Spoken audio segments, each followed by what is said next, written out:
સૈનિક દળ દ્વારા ડોક્ટર બાબા સાહેબ આંબેડકરની જન્મ જયંતિના રોજ રજા જાહેર કરવાની માંગ સાથે કલેક્ટરને આવેદનપત્ર પાઠવવામાં આવ્યું હતું।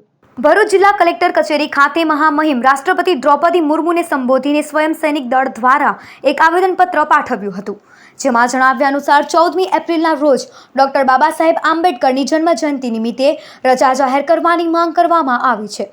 સાથે અનુસૂચિત જાતિના વિદ્યાર્થીઓને સ્કોલરશિપ માટે રેશન કાર્ડ ઈ-કેવાયસીમાંથી મુક્તિ આપવા ઉપરાંત અનુસૂચિત જાતિ, અનુસૂચિત જનજાતિ અને લઘુમતી સમાજ સાથે થતા અત્યાચાર અને અન્યાય દૂર કરવામાં આવે તેવી માંગ કરવામાં આવી છે।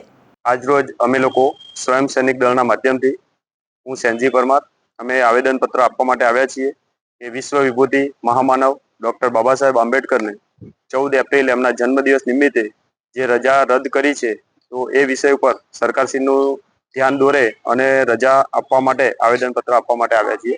બીજો એક વિષય છે SC/ST ના જે બાળકોનું શિષ્યવૃત્તિની અંદર ઈ-કેવાયસી જે કરવાનું ફરજિયાત કર્યું છે, તો એનો મુક્તિ આપવા બાબત।